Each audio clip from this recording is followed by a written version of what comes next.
오늘 우리가 함께 은혜 받을 말씀은 요한복음 6장 66절에서 68절까지 말씀을 봉독해 드립니다. 그때부터 그의 제자 중에서 많은 사람이 떠나가고 다시 그와 함께 다니지 아니하더라. 예수께서 12 제자에게 이르시되 너희도 가려느냐? 시몬 베드로가 대답하되 주여 영생의 말씀이 주께 있사오니 우리가 누구에게로 가오리이까? 아멘. 오늘 저는 여러분과 함께 더불어서 오직 말씀과 성령의 능력으로 세워진 제자가 됩시다. 한번 따라합시다. 오직 말씀과 성령의 능력으로 세워진 제자가 됩시다. 이 말씀의 은혜를 함께 나누고자 합니다. 저는 신학교 다닐 때부터 그때는 수련 전도사 이런 게 없었어요. 그냥 교육 전도사, 또 교구 전도사. 딱 올해가 50년 되는 해입니다. 그리고 군에서도 저는 목회를 했어요.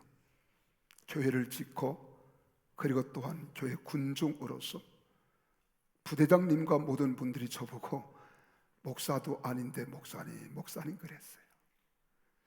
그리고 50년 동안 살아온 삶을 다큐멘터리로 찍기 위해서 제가 모교회도 방문하고 기자들과 함께 더불어서 또 이 처녀 목회를 했던 저 시골 목회입니다. 저는 본래 농촌 출신이기 때문에 제가 서울에서 개척을 했다가 그리고 나서 시골께 가서 먼저 빚을 갚아야지. 그리고 저 경기도 파주군 천연면 웅담리라고 하는 파평산 아래에 첫 목회지가 되어지는 것과 같았습니다. 그래서 우리 다큐멘터리를 찍는 분들과 함께 더불어서 방문을 하고 많은 성도들을 만나는데 희비가 엇갈렸어요. 103세 되신 우리 장로님을 만나는데 제 음성을 두고 장로님 그러니까 우리 목사님 오셨다고 그렇게 반겨하시는 거예요. 이분이 어떤 분인고 하면은 신방을 가면은 나는 앞문으로 들어가면 이분은 뒷문으로 나가신 분이에요. 도망갈 데가 있어야지요. 그래서 뒤뜰에 보면 굴뚝이 있습니다. 굴뚝 곁에 아주 움츠리고 앉았다가 얼마나 곤욕입니까? 신발이 있어 어디로 가든지 말든지 하지. 이러시던 분이 예수를 온전히 믿고 지금 장로님이 되셨어요. 103세입니다. 얼마나 감사한지 저를 알아보고 함께 서로 옛 추억을 생각하는데 그때가 바로 46년 전 이야기입니다. 그런데 본교회도 가보고 그런데 하나 가슴 아픈 일이 있었어요. 어떤 일인고 하면은 우리 교회에서 가장 가까운 이웃입니다. 우리 아이들을 돌봐주시고 교회 그렇게 충성 헌신 봉사하시던 집사님 한 분이 신앙생활을 안 하시는 거예요. 교회를 안 나옵니다. 시간이 없어 그 집을 방문은 못했습니다만은 그래도 제가 왜 안 나오냐고 곁에 있는 우리 권사님들이 여쭤보았더니 가정에 어려움이 많았다는 거예요. 남편 집사님 세상 떠나시고 아들을 앞세우고 며느리를 앞세우고 예수를 믿어도 별 흥미가 없다는 거예요. 그래서 나는 예수 믿는 것을 포기하겠다고. 그래서 주님을 떠났습니다. 참 많은 사건들이 전개되지만은 참으로 마음에 기쁨이 있고 즐거움이 있는가 하면 여러분 우리가 또한 아픔과 고통을 겪어야 할 때도 없잖아 있으면 조그만 내려주시 너무 울립니다. 그래서 하나님 앞에 생각을 해보는 거예요. 오늘 본문에도 예수님께서 복음을 증거하시고 말씀을 전하실 때에 제자 가운데 많은 제자들이 예수님을 떠나 다시는 쫓지 아니하더라. 충격 아닙니까? 살아계신 하나님, 기적과 이적과 능력을 행하시는 주님을 그대로 섬기는 제자들이 다 많이 떠나서 다시는 쫓지 않더라. 제자. 오늘 그래서 저는 여러분들에게 이 제자, disciple, 이 제자에 대해서 함께 말씀을 나누면서 우리 시간을 함께 누리는 시간 되기를 예수님 이름으로 축복합니다. 성경에서 이야기하는 제자란 여러 종류의 제자가 있어요. 첫째는 모세의 제자가 있습니다. 두 번째로는 요한의 제자가 있어요. 그리고 세 번째로는 바리새인의 제자가 나옵니다. 그리고 네 번째로는 예수님의 제자가 등장합니다. 그 중에 예수님의 제자를 가리키는 경우도 그 대상이 세 가지로 분류할 수 있어요. 그 예수님의 제자 가운데 첫째는 12제자 곧 사도들을 지칭할 경우 이 12제자를 우리는 제자라 그러거든요. 그리고 두 번째로는 예수님의 일반적인 제자가 있습니다. 그런 많은 제자들이 예수님을 따랐다. 일반적인 제자예요. 그리고 세 번째로는 예수님께서 세상을 떠나고 하늘로 올려 가신 이후에도 그분을 따르는 사람들을 가리켜서 우리는 제자들이라. 그럼 오늘 예수님을 믿고 따른 여러분도 뭐가 돼요? 제자들이라. 이렇게 성경은 표현하고 있어요. 우리 사도행전 9장 1절을 같이 한번 읽어볼까요? 사도행전 9장 1절에 보면은 예수님이 십자가에 달려 돌아가시고 부활하신 후에 하나님 나라로 올려가신 후에 많은 사람들이 예수님을 따르는데 그들을 가리켜서 주의 제자들 이렇게 말하죠.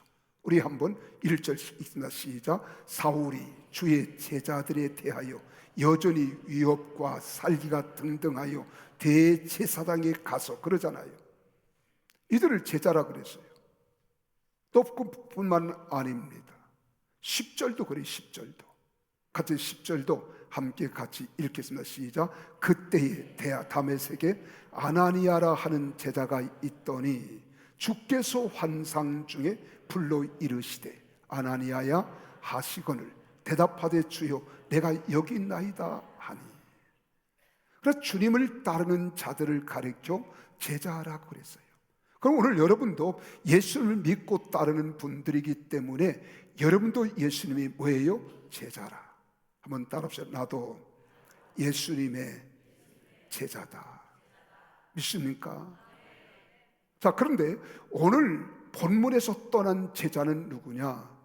오늘 세 가지 유형의 제자들 가운데 두 번째, 예수님의 일반적인 제자들입니다. 그들을 향해서 말하는 거예요. 이들은 어떤 사람이냐? 말씀을 듣고 병고침도 받고 하나님의 표적도 예수님이 행하는 것을 보았습니다.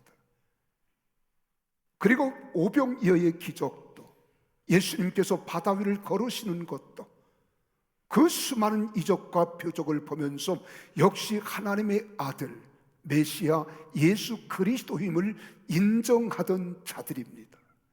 근데 그들이 말이 떠난 거예요. 예수님을 떠난 겁니다.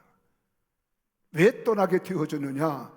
22절에 기록된 말씀을 같이 한번 읽어보실까요? 22절입니다. 같이 함께 읽겠습니다. 시작. 우리 오늘 6장 22절 시작. 이튿날 바다 건너편에 서 있던 무리가 배 한 척 외에 다른 배가 거기 없는 것과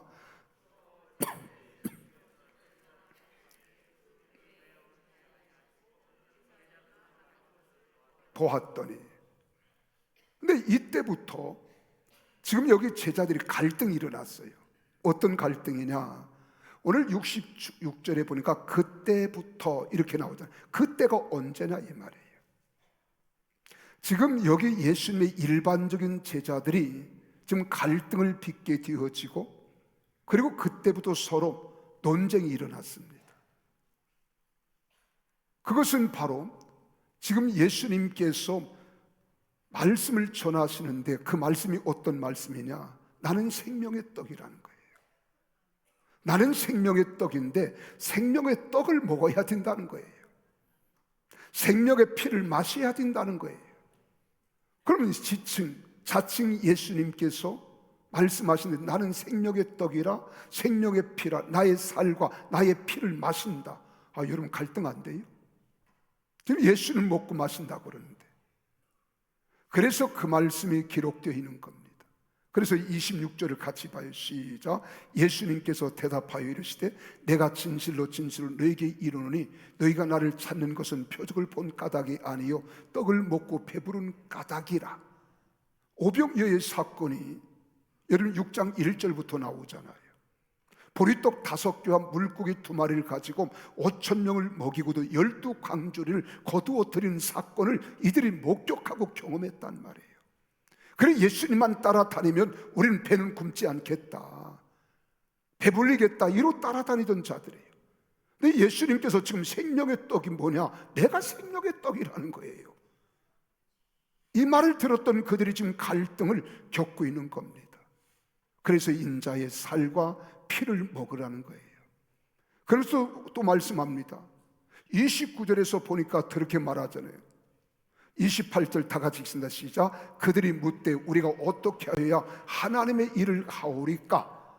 라고 했는데 29절에 예수님이 말씀하시기를 이렇게 말합니다. 하나님께서 보내신 일을 믿는 것이 하나님의 일이다. 예수 그리스도를 믿는 것이 하나님의 일이다. 이게 가장 소중하다는 거예요. 가장 귀하다는 거예요.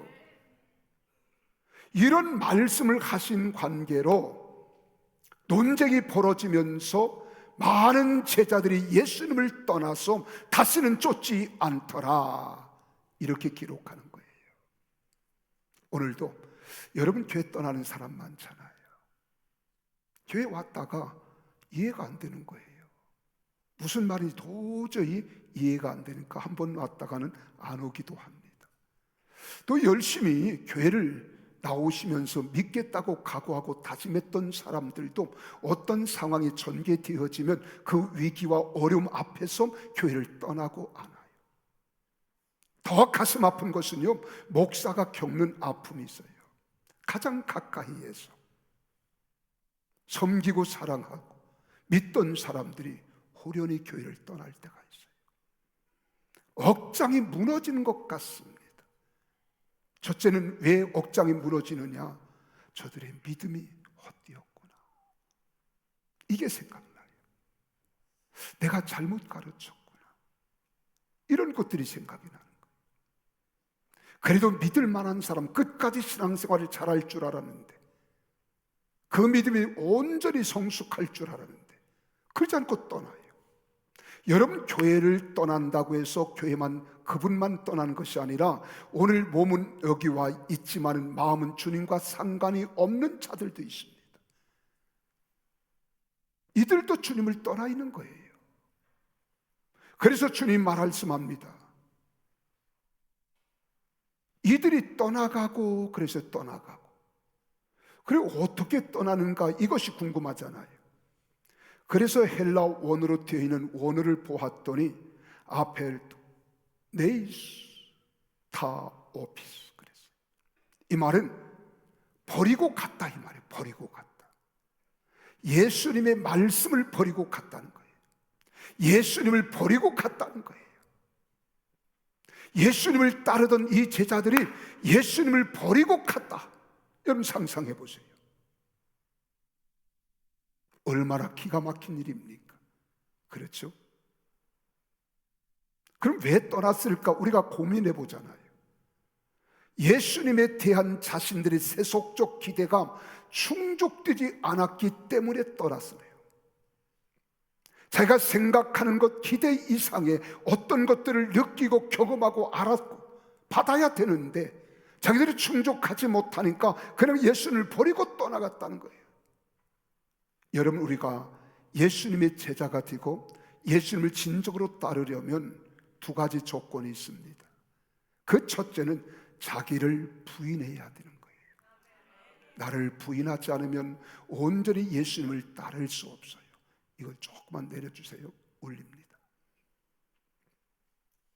두 번째로는 자기 십자가를 지는 겁니다. 그래서 마태복음 16장 24절에 우리 주님께서 그렇게 말씀하잖아요.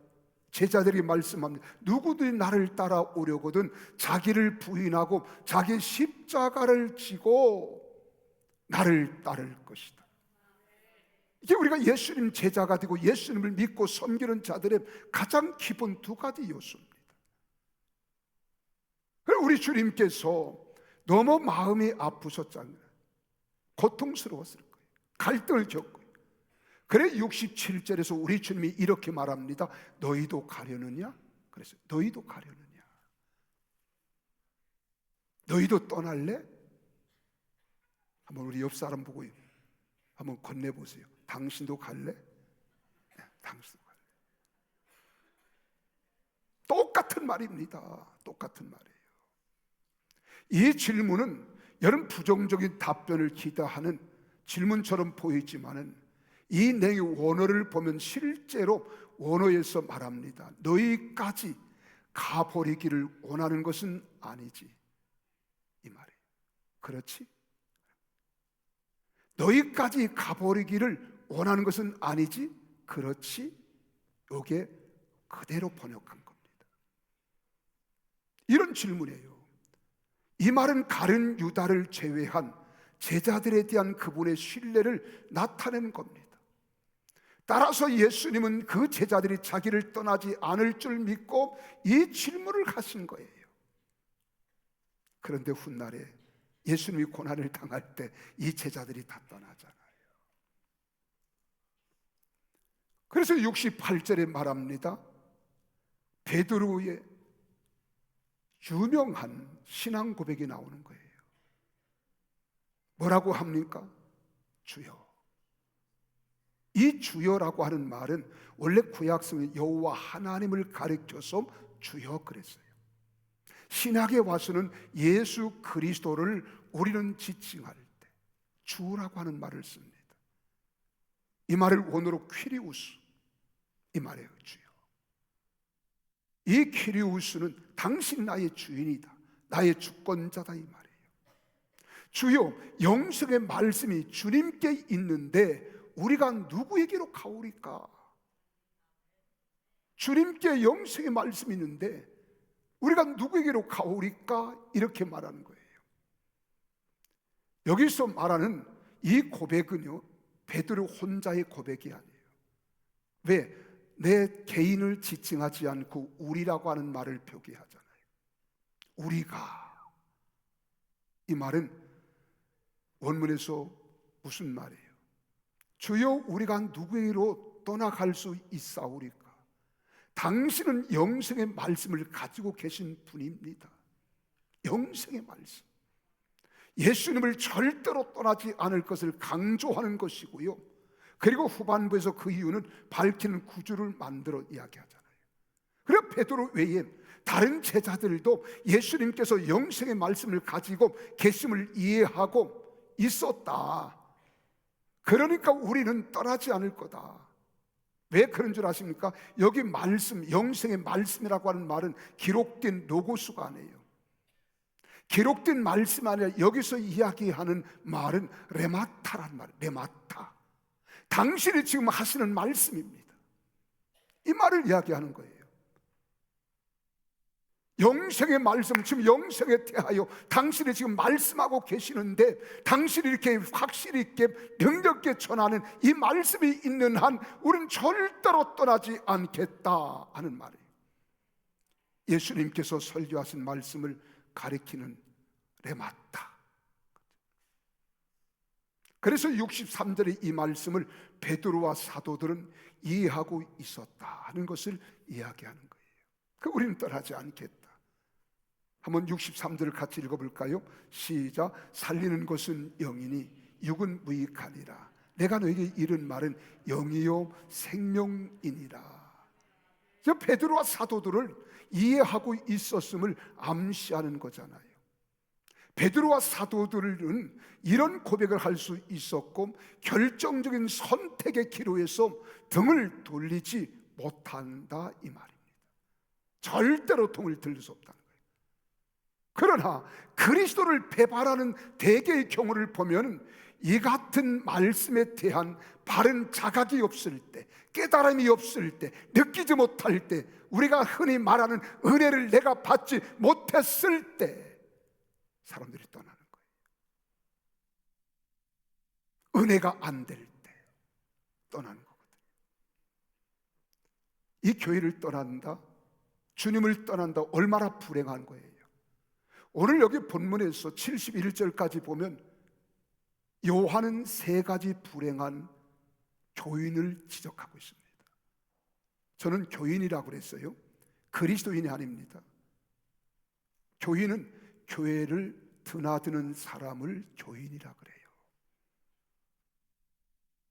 그리스도인은 정말 그리스도가 내 인생의 주권자가 되심을 확실히 믿고 따르는 사람은 그리스도인입니다. 그러나 교회 문턱만 밟고 다니고 내 안에 주님이 계시지 않으면 그 사람은 그리스도인이 아니에요. 그리스도인의 흉은 낼 수 있어요. 교인일 뿐입니다. 근데 오늘 교회 안에 세 가지 종류의 불행한 사람이 있어요. 그 첫째가 누구냐? 떠나는 사람이 불행한 사람이에요.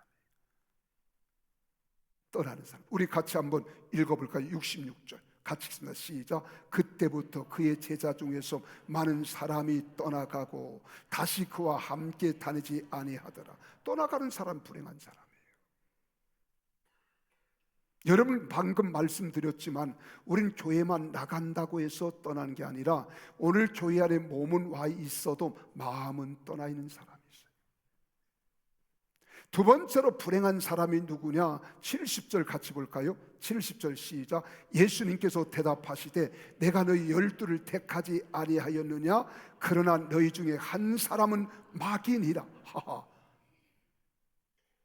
지금 한 사람은 마귀래요. 그럼 한 사람 마귀라고 지칭하는 사람이 누구예요? 가룟 유다예요. 아니 가룟 유다가 사람이 어떻게 마귀입니까? 그 속에 마귀가 들어가서 그를 사용한다는 거예요.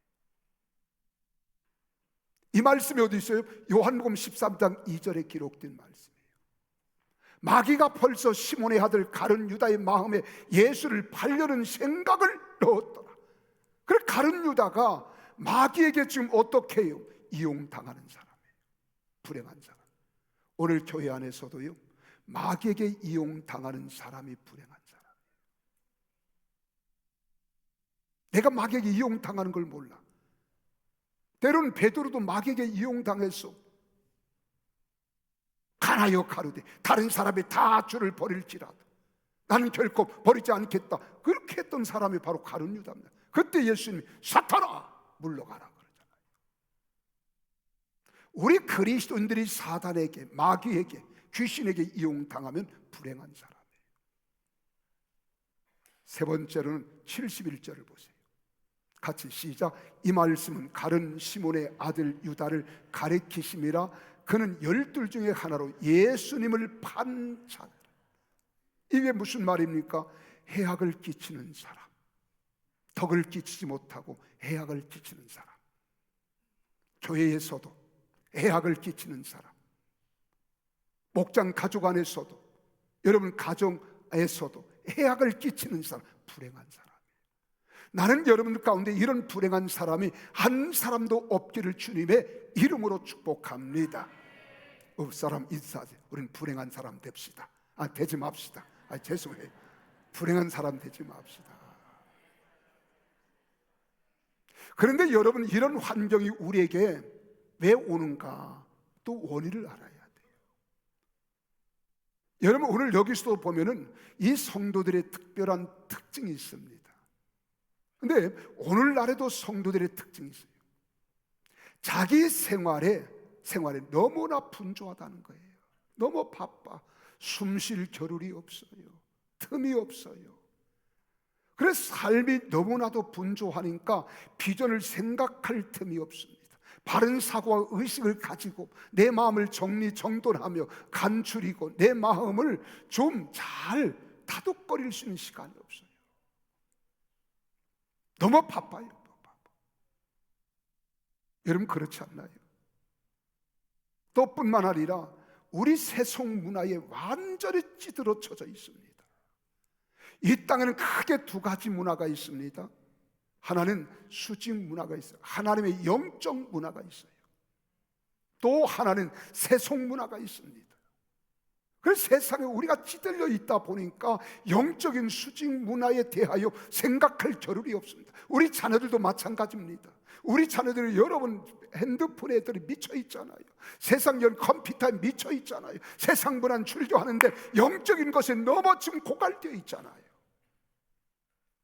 이 아이들을 누가 구원할 수 있겠어요? 누가 이들을 살려낼 수 있겠어요? 그래 자녀 교육이 실패하는 거예요. 여러분 할 수만 있으면 집안에 텔레비 다 없애기 운동도 해요. 텔레비를 이렇게 보려면 건너방 아무도 안 가는 방 갖다 놔요. 그리고 필요할 때 가서 뉴스 보고 필요한 프로그램 보세요. 여러분 완전히 현대인들은 이 스크린에 노예가 되어 있습니다. 핸드폰에 노예가 되어 있고 컴퓨터에 노예가 되어 있고 텔레비전에 노예가 되어 있어요. 그래서 영적으로 살아날 길이 없어요. 세 번째는 신앙도 이기주의 신앙에 빠져 있는 거예요. 신앙이란 나를 버리는 거 아니에요? 그리고 십자가를 지는 거 아니에요? 그럼 이타주의로 가야 되는데 이기주의에 빠져 있습니다. 오직 내 자신과 내 가정, 내 자식, 내 문제에 집착하고요, 자기 축복 쪽으로만 생각하며 가고 있다 이 말이에요. 제자는 자기 이기를 떠나야 하는 겁니다. 떠나지 않으면 제자가 진정한 성도가 될 수 없는 거예요. 오늘 좀 무거운 설교 같지요? 너무 무겁게 생각이 되지요? 제가 이런 설교를 2번 다시 할 수 있겠어요? 그래도 5월 30일이면 내가 이제 은퇴하는데 그렇잖아요. 네 번째는 지속적인 훈련을 싫어한다는 거예요. 그래 제자 훈련합시다. 그럼 아유 나 했어요. 다 한 거예요. 제자는 과정이 아닙니다. 제자가 되는 겁니다. 끊임없이 훈련을 받아야 제자가 되는 거예요. 그래서 여러분 제자가 될 때 가장 중요한 게 뭔 줄 아십니까? 제자가 될 때까지 훈련하는 거예요. 저도 사실은 지금도 훈련하고 있는 거예요. 더 성숙한 제자, 더 성숙한 하나님의 사람으로 살아가기 위해서 단순 지속 반복하고 있는 겁니다. 근데 나는 제자 훈련 다 받았다고요. 그럼 제자가 됐습니까? 아니잖아요. 과정일 뿐이에요. 제자가 돼야 되는 거예요. 우리는 어느 곳에서나 가르칠 수 있고 전파하고 치유하며 사는 제자가 필요한데 훈련된 제자들이 없다 보니까 영적 싸움에서도 실패하고 말씀에 순종하기를 즐겨하기보다는 자기 주장에 노예가 되어 있는 겁니다. 그런데 내 주장이 관철되지 않으면 분노가 일어나잖아요. 내 주장을 피다가 안 되면 막 혈기를 내고 뒤집어 엎잖아요. 여러분 우리 신앙을 한번 봐야 돼요. 왜 이런 일이 있을까? 목사로서 저도 고민이 되는 거예요. 그렇게 사랑하던 사람, 그렇게도 애지중지하고 아꼈던 사람이 여러분 교회를 떠나고 가정을 떠나고 여러분 목사를 떠나잖아요. 예수님도 떠났는데 하물며 목사쯤에 안 떠나겠어요? 나는 착각하면 안 되죠. 그런데 떠나는 이유가 있더라고요. 그 첫째는 사명의 본질을 상실했기 때문에, 교회의 본질을 상실하고 성도의 본질을 상실하면 떠나게 되어 있습니다. 그래서 마태복음 28장 18절에서 20절에 그렇게 말하잖아요.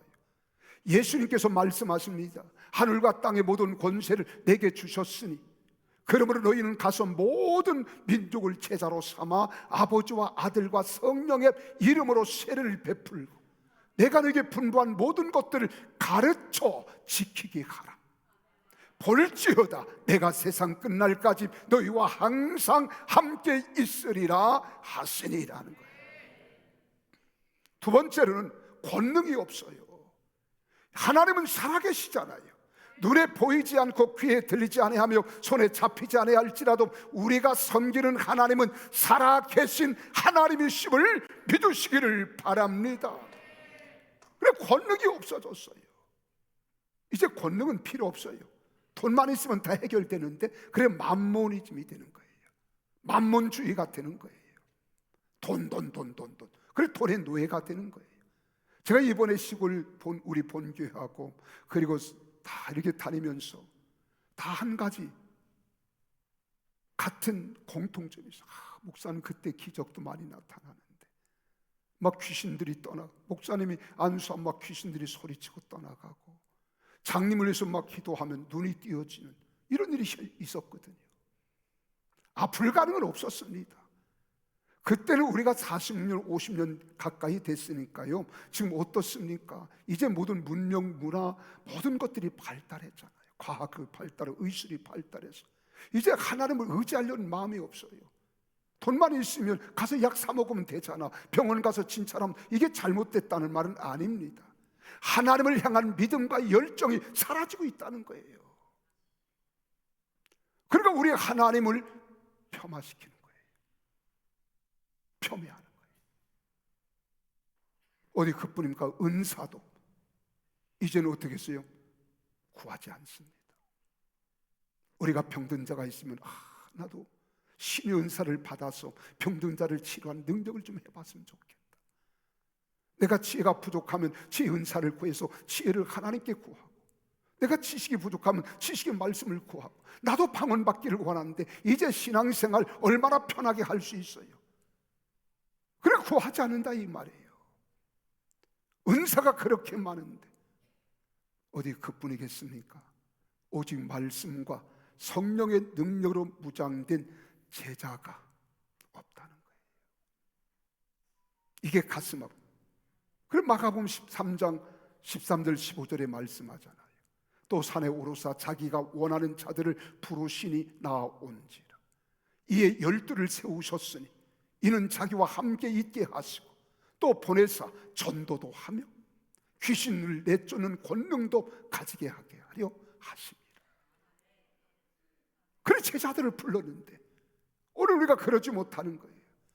그래 주님의 제자는 주님과 같은 사상, 주님과 같은 지식, 주님과 같은 성품, 주님과 같은 비전을 닮아야 되는 거예요.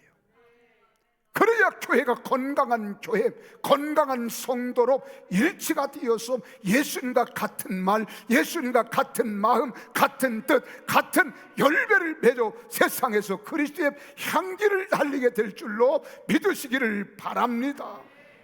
그래야 소금과 빛의 역할을 우리가 감당하는데 우리가 그렇지 못하는 거예요.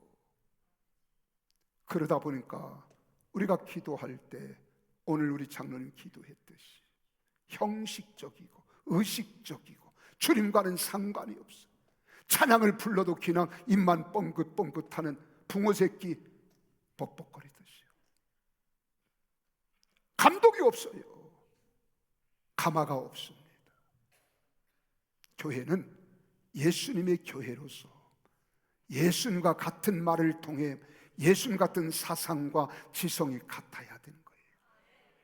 또한 같은 마음으로 공감대가 갖고 감동된 신앙으로 우리 주님의 뜻에 비전을 맞춰 선포하며 나아가야 하는 것입니다. 그리고 하나님의 의와 하나님의 나라를 위해서 비전을 선포하는 우리 교회가 돼야 될 줄로 믿으시기를 바랍니다. 그러면 이렇게 설교하는 강 목사는 온전히 그렇게 하느냐? 아니에요. 나도 여러분과 다를 바 없어요. 근데 그렇게 설교를 합니까? 나도 못하지만 이렇게 하도록 추구하고 동기를 유발하고 함께 그렇게 살자는 겁니다. 그래야 하나님의 살아계심을 나타내 보일 수 있는 우리가 될 줄로 믿으시기를 바랍니다. 그러면 이렇게 하기 위해서는 건강한 자화상을 가지고 하나님이 우리를 부르시고 세우시며 쓰신다는 확신을 가져야 돼요. 이를 준비하기 위해서 성령의 능력을 받고 하나님의 말씀을 듣고 즐겨 읽고 배우는 일에 즐거워할 줄 아는 성도들이 다 돼야 될 줄로 믿으시기를 바랍니다. 이게 사람의 힘으로 되는 게 아니에요. 그래서 시편 1편 1절 2절에 말합니다. 복이는 사람이 누가 복이냐? 악인들의 꾀를 따르지 않는다는 거예요. 죄인들의 길에 서지 않는다. 오만한 자리에 앉지 않는다는 거예요. 그러니까 세상 쫓지 않는다는 거예요. 오직 하나님의 율법 말씀을 즐거워하며 그의 말씀을 주야로 묵상하는 자로다.